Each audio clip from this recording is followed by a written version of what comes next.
Denver Broncos undrafted running back Blake Watson was one of the stars of rookie minicamp, and a certain other back's roster spot might be in danger because of it.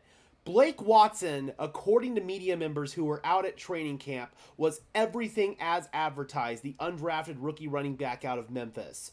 Watson was really dynamic, being utilized in both the receiving game and the running game. Sean Payton commented on him and said that he really liked Watson and he plans on throwing him a lot of passes. When you take those comments and you combine them with the fact that they gave Watson a $25,000 signing bonus and a $250,000 salary, one of the highest amongst all the undrafted free agents in the NFL, it's clear that the Broncos thought Watson was draftable. They really like him, and he almost could be a lock for the 53-man roster right now. We all know Sean Payton loves to utilize his scat backs, and with Blake Watson, I genuinely believe you can split him out as a slot receiver, and he can be a true dynamic threat. I compare him actually almost to Theo Riddick, the former Detroit Lions running back who actually had a stint here in Denver, but I don't think he actually played a regular season game in Denver because of an injury. I believe that was back in 2019.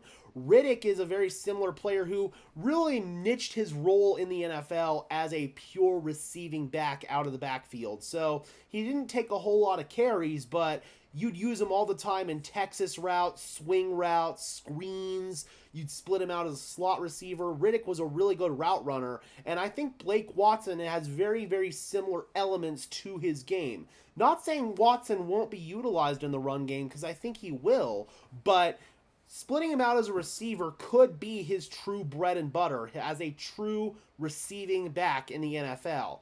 That could put one guy in particular on notice. Some in Denver are saying that maybe Jaleel McLaughlin's roster spot is in danger because of Blake Watson, and I initially thought that too. But I thought about it more for a second, and I remembered something. Who was the Broncos' leading receiving back last year? It wasn't Jaleel McLaughlin. It was Samaje Perine.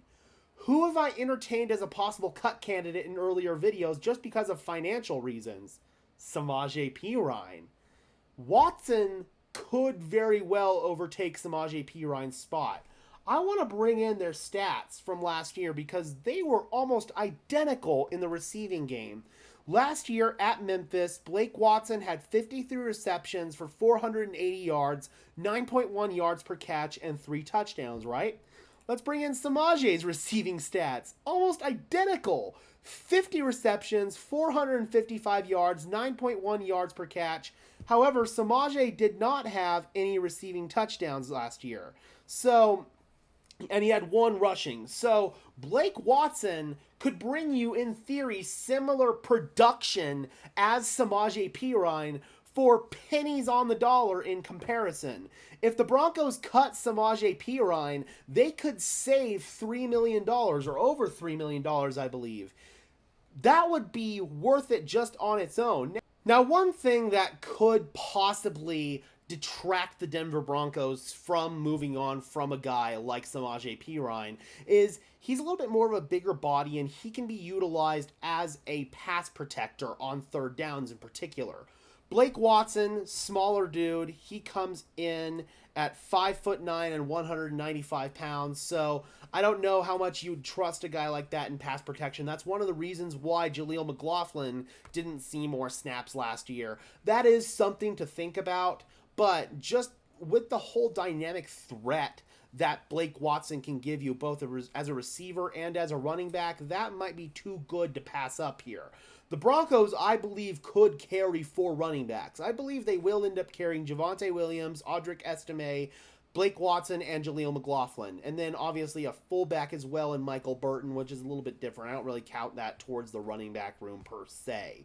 But yeah, I really think that at the end of the day, 4 running backs is not out of the cards for the Denver Broncos. And if there's one guy in the room currently that I feel like's job is on notice most, it is Samaje Perine. I do think that Audric Estime also brings a threat to Javonte Williams, but we've addressed that in other videos going back on the channel. All right, guys, how do you guys feel about Blake Watson's outlook for making the team, and which player do you feel like he most puts on notice, Jaleel McLaughlin or Samaje Perine? Drop those comments down below, guys. I would love to hear your thoughts, as always. Be sure to leave a like on this video as well as subscribe and ring the bell so these videos appear in your notification feed. I would really appreciate it, guys. Those are 2 free and easy ways to show your support, helps tell YouTube's algorithm to push us out, and helps us get seen by more and more members of Broncos country just like you and me. And until next time, guys, I am your host, Gage Madrid, saying peace out.